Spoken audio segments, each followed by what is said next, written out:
Vous savez, ce qui est triste, je suis en train d'atterrir, c'est que le Seigneur m'a dit, en réalité, les épreuves sont censées permettre aux hommes d'acquérir une sagesse donnée.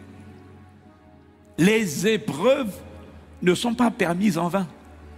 Dieu ne permet pas une douleur en vain. Normalement, dans toute douleur, il y a une leçon que l'homme doit tirer. Mais la réalité, c'est qu'il y a beaucoup d'hommes qui traversent les épreuves, qui subissent des traumatismes.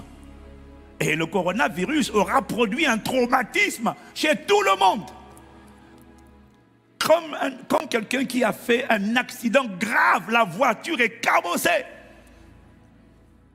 Quand tu as fait un accident grave, parce que tu étais au téléphone portable, et tu n'as pas fait attention, et que ta voiture, elle est dans le fossé, quand tu t'en es sorti indemne, la vérité, c'est que tu es tellement traumatisé que tu ne toucheras plus au téléphone portable pendant que tu es en train de conduire. Ça, c'est juste le temps du traumatisme. Parce que l'expérience, la réalité montre que le traumatisme, il ne dure pas toute la vie. Le jour où le traumatisme est passé, tu vas voir que la personne qui avait échappé à un accident très grave va repartir encore avec le téléphone portable au volant. Pourquoi? Parce qu'en réalité, l'homme oublie vite. Au lieu de tirer des leçons des épreuves, au lieu de tirer des leçons du coronavirus, il y en a qui vont être traumatisés. Mais après, bon, une fois que le traumatisme est passé et que les boîtes de nuit rouvrent, leurs portes et tout ça là, il y en a qui vont repartir encore. C'est un peu comme jamais, c'est un peu. Ils vont oublier. Mais je prie que toi, bien-aimé, tu n'oublies pas. Je prie que toi, tu n'oublies pas. Que nous, ne n'oublions pas. Je finis en vous disant ceci. Si Jésus dit, dans Apocalypse 22, versets 11 à 12, si le Seigneur dit que celui qui est injuste soit encore injuste, que celui qui est souillé se souille encore, et que le juste pratique encore la justice, et que celui qui est saint se sanctifie encore.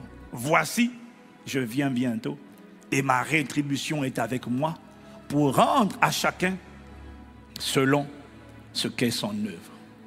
Si le Seigneur dit ça, ça signifie que malgré tout ce que le Seigneur a dit, les avertissements qu'il a donnés, ça veut dire qu'il y en a, il y en a qui vont continuer de se souiller. Il y en a qui vont continuer, qui choisiront de se souiller encore. Et il y en a aussi, Dieu merci, qui vont décider de se sanctifier et continuer de se sanctifier.